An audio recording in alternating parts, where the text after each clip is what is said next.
Deixei minha filha de 9 anos para uma visita familiar comum. Sapatos na entrada. Lanches na mesa. Tudo parecia normal, até eu perceber o que não estava ali.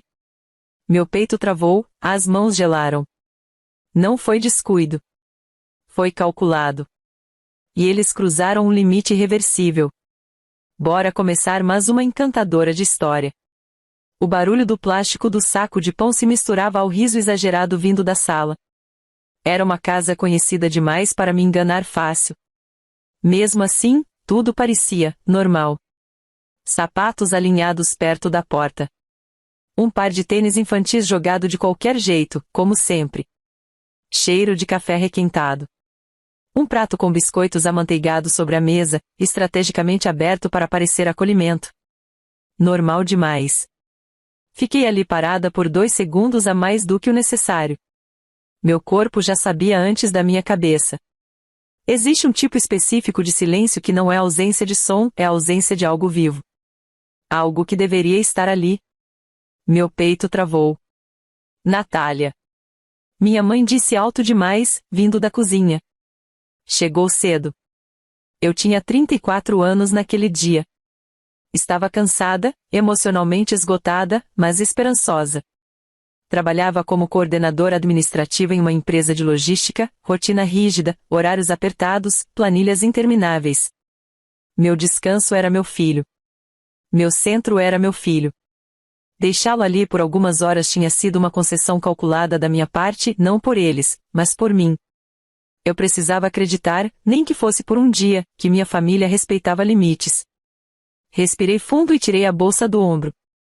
Cadê o Pedro? Perguntei, casual demais para quem já sentia as mãos gelarem. Minha irmã surgiu do corredor com um sorriso rápido, ensaiado. Camila sempre sorria assim quando achava que estava ganhando alguma coisa. 36 anos, desempregada por a opção, segundo ela. Dependente por realidade, segundo os fatos. Ele saiu um pouquinho, disse, pegando um biscoito. Daqui a pouco volta. A frase era simples. Mas não fechava. Pedro tinha 9 anos. 8 meses antes, eu tinha mudado de apartamento justamente para que ele pudesse ir e voltar sozinho da escola com segurança, mas nunca para sair um pouquinho sem me avisar. Olhei em volta outra vez. A mochila dele não estava ali. O casaco também não. Sair para onde? Perguntei. Meu pai pigarreou da poltrona, sem me olhar. Minha mãe mexeu o café, barulho alto demais para uma colher pequena. Camila deu de ombros. Ah, Natália, você sempre exagera. Foi ali que o ar mudou. Exagerar. Essa palavra tinha sido usada a minha vida inteira para invalidar qualquer reação minha. Quando eu reclamava de favores não retribuídos. Quando eu pedia respeito. Quando eu dizia não.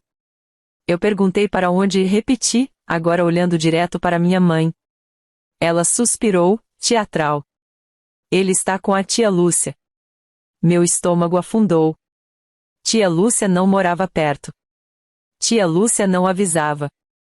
Tia Lúcia não tinha autorização para ficar sozinha com meu filho. Vocês mandaram meu filho para outra casa sem me avisar? Minha voz saiu baixa, controlada demais para não explodir. Camila se aproximou, cruzando os braços. Calma. Foi só por algumas horas. Precisávamos resolver uma coisa. Precisávamos. Ali estava. Não era descuido. Não era improviso. Era estratégia. Resolver o quê? Perguntei. Meu pai finalmente levantou os olhos. Você sabe muito bem, Natália. A família está passando por um momento difícil. Difícil. Sempre difícil quando envolvia dinheiro que não era deles. Sentei devagar na cadeira mais próxima. Se eu ficasse em pé, ia gritar. E gritar era exatamente o que eles esperavam, para depois me chamarem de desequilibrada. Onde está meu filho exatamente? Perguntei. Minha mãe finalmente falou a verdade, ainda que pela metade. Ele foi com a Lúcia visitar um amigo dela. Um senhor que pode ajudar a Camila. Meu coração bateu errado. Ajudar como? Camila sorriu de novo. Um sorriso maior agora. Ele conhece pessoas. Gente que resolve problemas. E ele gosta de crianças. Foi aí que tudo se encaixou. Não era visita. Não era carinho. Não era família. Meu filho estava sendo apresentado. Usado como argumento emocional. Como prova de boa mãe, de boa família, de confiança. Uma moeda viva, com 9 anos, colocada sobre a mesa de negociação sem meu consentimento. Levantei. Vocês cruzaram um limite e disse, sentindo a voz tremer apesar do esforço. Um limite que não tem volta. Meu pai bufou. Não dramatiza. Minha mãe completou. Se você não nos ajudar, Natália, ninguém ajuda. Foi nesse momento que percebi algo ainda mais grave. Eles não achavam que estavam errados. Achavam que tinham direito. Peguei o celular. Traga o meu filho agora, falei. Ou eu mesma vou buscá-lo. E, quando eu fizer isso, nada mais será como antes. Camila riu, nervosa. Você está ameaçando a própria família? Olhei para ela com calma. Não. Estou avisando. Saí pela porta sentindo o calor subir do chão para o rosto. O mundo parecia barulhento demais, como se tudo estivesse acontecendo rápido enquanto algo essencial tinha sido arrancado de mim.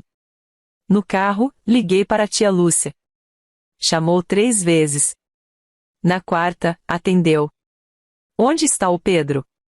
Perguntei sem cumprimentos. Silêncio do outro lado. E esse silêncio confirmou tudo.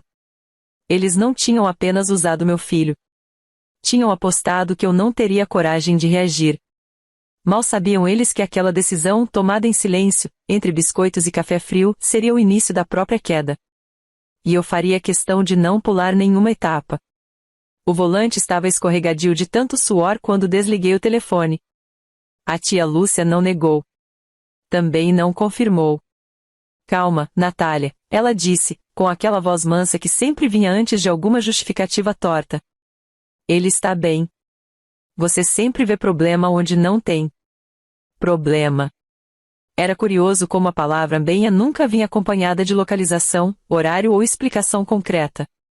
Estacionei o carro de qualquer jeito na rua estreita, ignorando o olhar de reprovação do porteiro do prédio vizinho. Meu corpo estava em alerta máximo, mas a cabeça precisava funcionar fria. Aprendi isso cedo demais na vida, quando a família age como adversária, emoção sem estratégia vira combustível para eles. Respirei fundo e liguei para Pedro. Chamou. Chamou de novo. Nada. Meu estômago se contraiu, mas eu não chorei. Não ali. Não ainda. Chorar sempre foi algo que minha família interpretava como fraqueza, e eu não entregaria isso de graça. Voltei para casa. Não para descansar, mas para pensar. Meu apartamento ficava no 8º andar, 2 quartos, financiamento longo, parcelas que eu pagava sozinha desde o divórcio.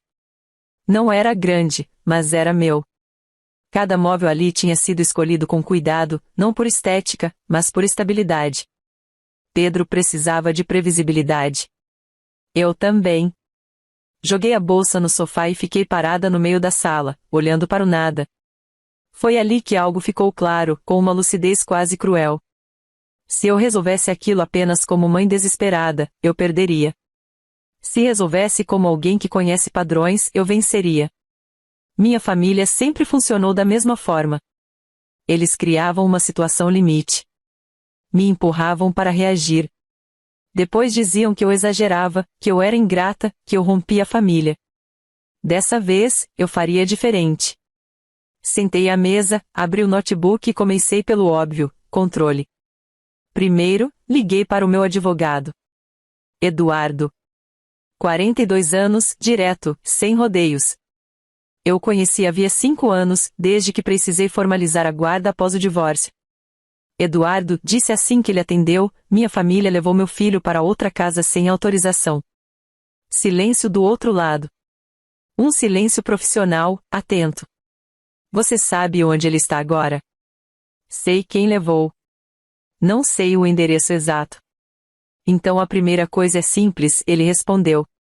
Registre tudo. Horários. Nomes. Mensagens. Nada emocional. Só fatos.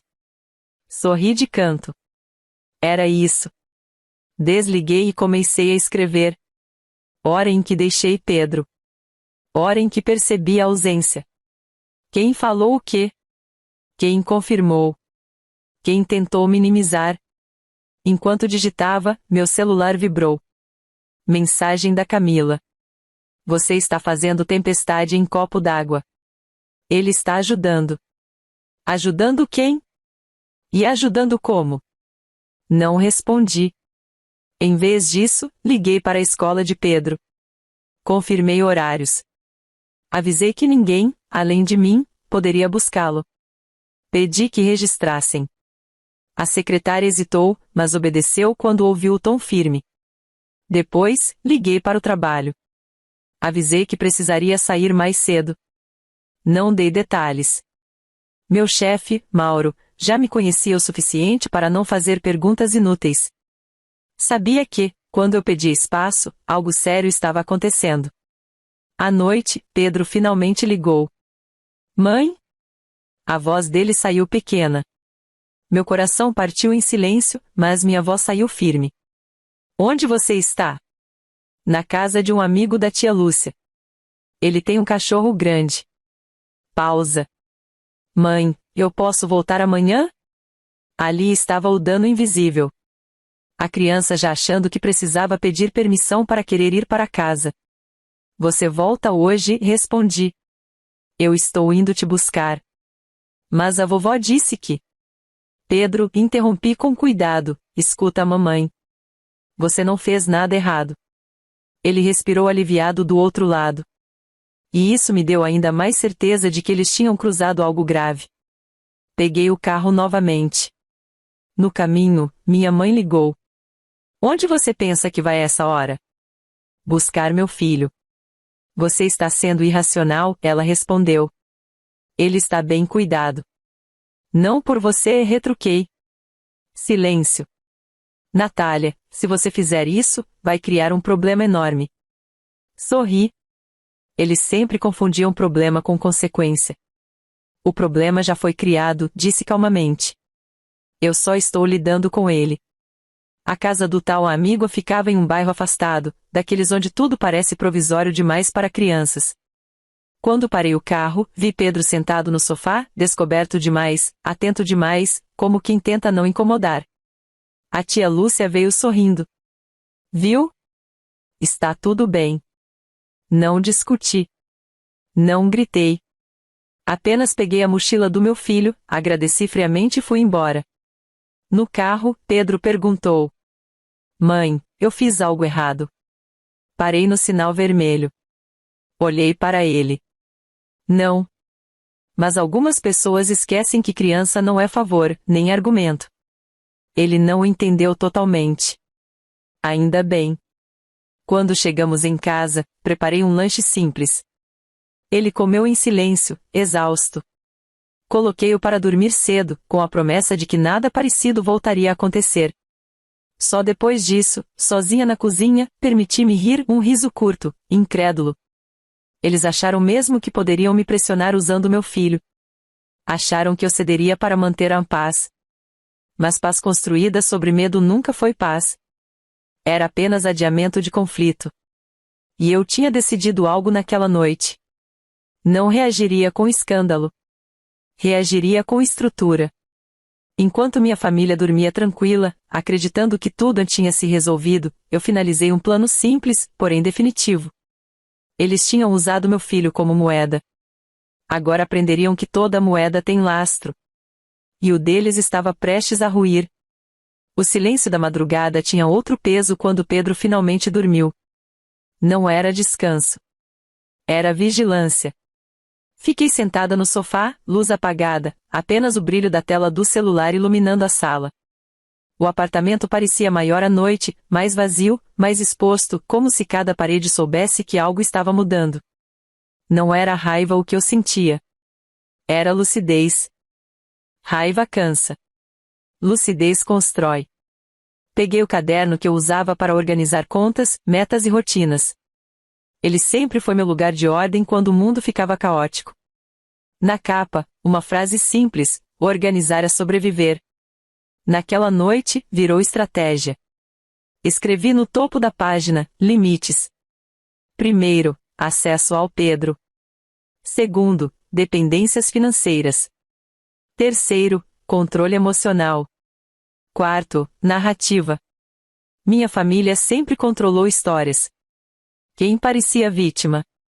Quem parecia exagerado? Quem parecia ingrato? Eu tinha passado anos tentando ser aceita dentro desse jogo. Agora eu sairia dele. Na manhã seguinte, acordei antes do despertador. Pedro ainda dormia, abraçado ao travesseiro, o rosto tranquilo. Aquele tipo de tranquilidade que só existe quando alguém acredita que está seguro. Preparei café em silêncio e sentei à mesa com o notebook aberto. Comecei pelo óbvio: dinheiro. Minha mãe administrava, informalmente, a conta do meu pai. Camila usava o nome da família para pedir ajudas. A tia Lúcia intermediava favores. Tudo sem contrato, sem papel, sem limites claros. A dependência era o verdadeiro laço. Entrei no sistema bancário e revisei cada transferência dos últimos anos. Ajuda para aluguel da Camila. Empréstimo temporário para meu pai. Quebra-galho para minha mãe. Pagamentos pequenos isolados parecem nada. Mas juntos, formavam um fluxo constante. Não era generosidade. Era estrutura de controle. Enviei um e-mail para Eduardo, meu advogado, com um histórico. Objetivo. Sem emoção. Quero organizar juridicamente qualquer responsabilidade financeira indireta que eu tenha com minha família. Ele respondeu em menos de 1 hora. Você está fazendo o certo. Sem contrato, não há limite. Sem limite, há abuso. À tarde, fiz algo que nunca tinha feito. Desativei a transferência automática que minha mãe usava para pagar contas emergenciais. Não avisei. Não expliquei. Não discuti. A consequência veio rápido. Camila ligou primeiro. Natália, deu erro aqui na transferência. Voz doce demais. Não deu erro, respondi. Eu cancelei. Silêncio. Como assim, cancelou? Assim, não existe mais ajuda automática. Você está punindo a gente por causa de um mal-entendido? Sorri. Não. Estou mudando o sistema. Ela riu, nervosa. Você acha que pode simplesmente virar as costas para a família? Acho que posso virar as costas para abuso disfarçado de afeto. Desliguei. Minha mãe ligou minutos depois. Você está destruindo a família, Natália. Não respondi. Estou impedindo que ela me destrua. Meu pai mandou mensagem. Isso é ingratidão. Não respondi. No trabalho, minha mente estava estranhamente calma. Planilhas, relatórios, reuniões, tudo parecia pequeno perto do que eu estava organizando por dentro. Mauro, meu chefe, percebeu. Você está diferente, disse no fim do expediente. Estou organizada, respondi. E era verdade. Naquela semana, fiz algo ainda mais importante: mudei a rotina de Pedro. Nova rota para a escola. Nova autorização de saída. Nova lista de contatos. Tudo formalizado. Tudo registrado. Nenhuma ligação sem meu consentimento. Nenhuma visita improvisada. Nenhuma surpresa. Não era paranoia. Era proteção estruturada. Enquanto isso, a família começou a sentir o vazio. Sem dinheiro fácil. Sem acesso ao Pedro. Sem controle emocional. E, como todo sistema que perde poder, eles entraram em colapso. Camila passou a postar indiretas. Minha mãe passou a ligar chorando. Meu pai começou a espalhar a versão de que eu estava instável. A narrativa mudou. Agora eu era a vilã. E foi aí que algo curioso aconteceu. Pela primeira vez, eu não senti culpa. percebi que a culpa sempre foi o mecanismo deles. Nunca foi moral. Nunca foi ética. Era controle. Na sexta-feira, recebi uma ligação inesperada. Tia Lúcia. Natália, isso saiu do controle, ela disse, sem rodeios. Saiu do controle de quem? Silêncio. Eles estão desesperados. Ótimo, respondi. Você não tem medo de ficar sozinha? Sorri, olhando pela janela do escritório, vendo a cidade em movimento. Eu tenho medo de continuar presa, disse.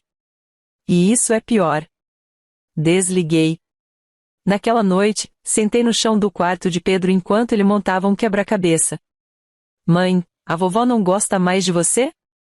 Ele perguntou, sem me olhar. Meu coração apertou. Algumas pessoas confundem amor com controle, respondi com cuidado. Mas quem ama de verdade não machuca para mandar. Ele pensou por alguns segundos. Então você me ama sem mandar? Sorri.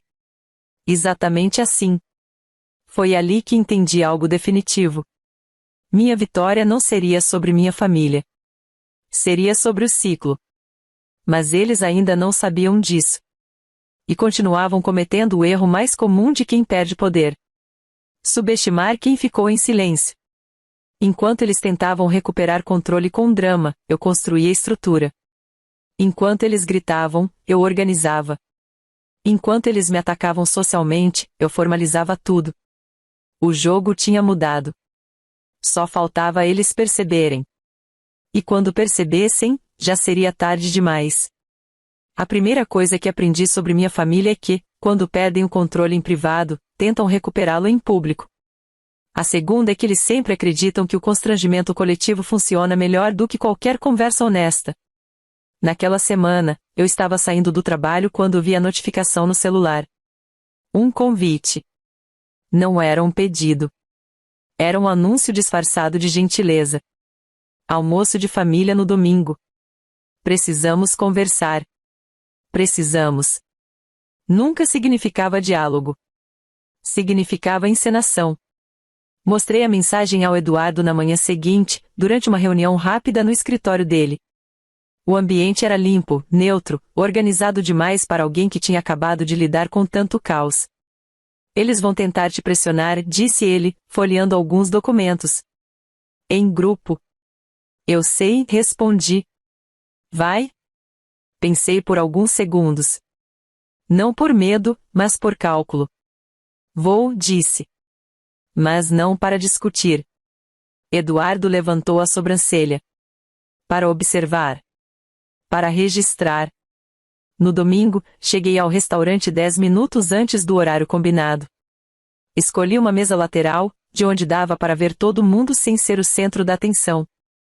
O lugar era barulhento, mesas próximas, aquele tipo de ambiente onde ninguém escuta tudo, mas todo mundo ouve algo. Perfeito para teatro. Minha mãe chegou primeiro, arrumada demais para um almoço comum. Camila veio logo depois, falando alto, rindo antes mesmo de sentar. Meu pai entrou por último, com a postura rígida de quem acredita estar certo apenas por existir. Pedro ficou em casa. Isso não era negociável. Que bom que veio, disse minha mãe, com um sorriso tenso. Eu também acho, respondi, calmamente. Os primeiros minutos foram uma coreografia previsível. Perguntas vagas. Comentários atravessados. Camila falando de dificuldades financeiras como quem espera aplauso. Então veio o golpe. As pessoas estão comentando, disse minha mãe, alto o suficiente para a mesa ao lado ouvir. Dizendo que você está afastando o Pedro da família. Pronto. O palco estava montado. Camila completou, sem olhar para mim. Criança precisa de avó, de tia, de convivência. Não de mãe controladora. Controle. Sempre a mesma palavra, agora jogada para o público. Respirei fundo. Não para me acalmar. Para marcar o momento. Vocês estão dizendo que levaram meu filho sem minha autorização por amor? Perguntei, em tom neutro. Minha mãe arregalou os olhos. Não foi assim que aconteceu. Então vamos esclarecer, continuei. Quem decidiu enviá-lo para outra casa sem me avisar? Silêncio. Camila tentou rir. Você está distorcendo tudo. Não respondi. Estou pedindo fatos. Meu pai bateu a mão na mesa. Você sempre foi difícil, Natália. Algumas pessoas da mesa ao lado olharam. Perfeito. Difícil, repeti. Ou organizada. Tirei o celular da bolsa e coloquei sobre a mesa. Não mostrei nada. Apenas deixei ali, visível. Desde aquele dia, continuei, eu registrei horários, mensagens e decisões. Formalizei tudo o que antes era informal. Minha mãe empalideceu. Você não tinha o direito de fazer isso sem avisar. Sorri de leve. Eu aprendi com vocês. Camila cruzou os braços. Então é isso? Vai nos expor? Não respondi. Vocês já se expuseram. Eu só parei de cobrir. Meu pai levantou a voz. Você está nos ameaçando? Não disse, com a mesma calma de sempre. Estou explicando porque nada volta a ser como antes. A garçonete se aproximou, constrangida. Perguntou se estava tudo bem. Está ótimo, respondi. Já vamos encerrar. Levantei antes que eles pudessem continuar. Não pedi desculpas. Não expliquei. Não chorei. Paguei minha parte e saí. No estacionamento, recebi as primeiras mensagens. Da minha mãe. Você nos humilhou. Da Camila. Você vai se arrepender. Do meu pai. Isso não acaba aqui. Sorri dentro do carro. Eles ainda achavam que o conflito era emocional. Não tinham percebido que eu já tinha mudado o terreno. Na segunda-feira, Eduardo me ligou cedo. Eles cometeram um erro, disse. Qual? Estão espalhando versões contraditórias. E mencionando seu filho. Meu estômago revirou, mas minha voz permaneceu firme. Então seguimos o plano. À tarde, enviamos notificações formais. Nada agressivo. Nada acusatório. Apenas limites claros. Nenhuma retirada de Pedro sem autorização expressa. Nenhum uso do nome dele em conversas ou postagens. Nenhuma tentativa de intermediação emocional. Tudo simples. Tudo objetivo. A reação foi imediata. Minha mãe apareceu no meu trabalho. Chorando. Fazendo cena na recepção. Mauro me chamou na sala dele. Quer que eu chame segurança? Não respondi. Só peça que ela vá embora. Quando cheguei à recepção, minha mãe tentou me abraçar. Você não pode fazer isso comigo, disse, alto demais. Afastei-me um passo. Posso, respondi. E estou fazendo. Algumas pessoas olharam. Dessa vez, não para mim. Para ela. Foi ali que entendi algo importante. Quando você não reage como esperado, o agressor fica nu. Naquela noite, em casa, sentei no chão com Pedro enquanto ele desenhava. Mãe, você brigou com a vovó? Perguntou. Eu coloquei regras, respondi. Regras são castigo? Sorri. Não. Regras são proteção. Ele assentiu, como se aquilo fizesse sentido de imediato. Enquanto isso, do outro lado da cidade, minha família começava a sentir o peso do próprio teatro. Sem dinheiro automático. Sem acesso emocional. Sem plateia conivente. Eles tinham tentado me pressionar em público. E falharam. O que eles não sabiam ainda era que aquele almoço, planejado para me envergonhar, tinha produzido exatamente o efeito oposto. Eles haviam cometido o erro final. Mostraram quem eram quando acreditavam estar no controle. E agora, toda a escolha seguinte só aceleraria a queda. A paz não chegou de uma vez. Ela veio em camadas. Primeiro, veio o silêncio. Nenhuma ligação da minha mãe por 3 dias inteiros. Nenhuma mensagem atravessada do meu pai. Nenhuma indireta pública da Camila. Para quem sempre viveu do barulho, aquilo era sinal de colapso. No quarto dia, Eduardo me chamou para uma conversa mais longa. Natália, disse ele, com a pasta aberta à minha frente, precisamos decidir o quanto você quer ir até o fim. Eu sabia exatamente o que ele queria dizer. Ir até o fim não era vingança. Era sustentação. Quero tudo formalizado, respondi. Do jeito certo. Passamos horas revisando documentos. Autorizações. Limites. Registros de episódios anteriores. Não havia acusações exageradas, nem dramatização. Apenas fatos encadeados com lógica. Quem decidiu? Quem executou? Quem omitiu? Quem tentou minimizar depois?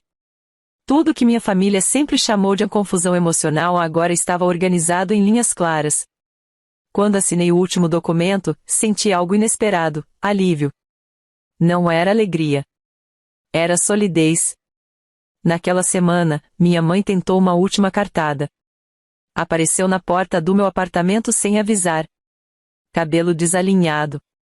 Olhos vermelhos. A performance da fragilidade final.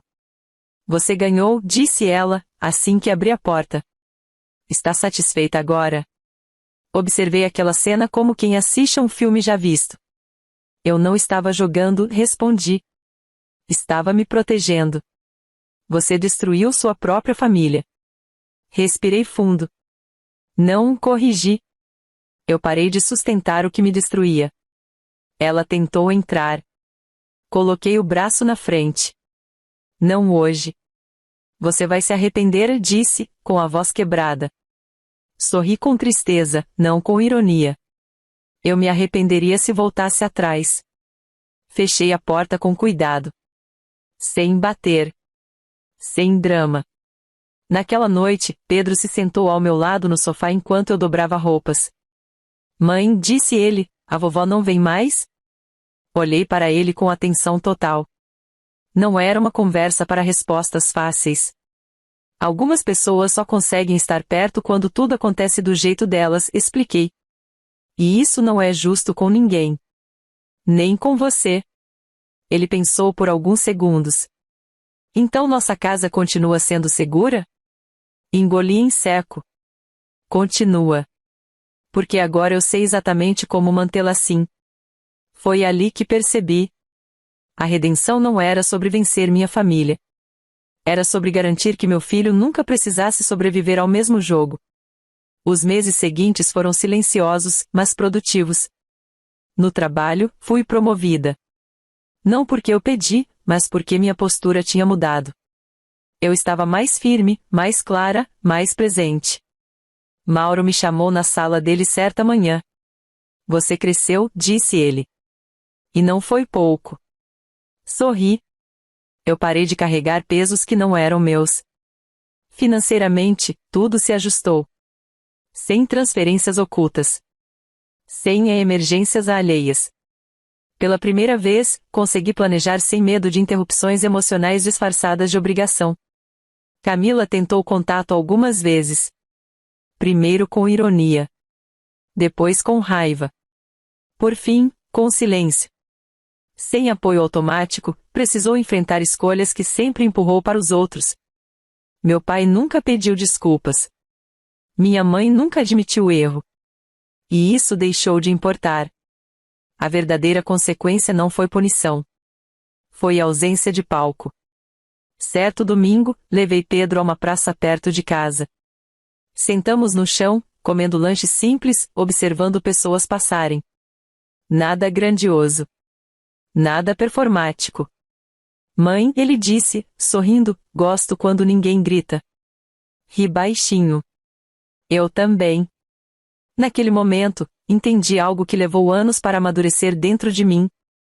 Amor não exige sacrifício contínuo. Respeito não vem com culpa. Família não usa criança como argumento. Minha família acreditou que poderia me pressionar usando o que eu tinha de mais valioso. Apostaram que eu cederia para manter aparências. Perderam. Não porque eu fui mais agressiva, mas porque fui mais consistente. Cada decisão teve consequência. Cada limite foi sustentado. Cada silêncio foi respeitado. E, no fim, quando olhei para minha vida, meu trabalho, minha casa, meu filho dormindo em paz no quarto ao lado, percebi que não tinha vencido um conflito. Eu tinha encerrado um ciclo. Sem gritos. Sem escândalo. Sem retorno. E essa foi a minha verdadeira vitória. Termina mais uma encantadora de história no canal.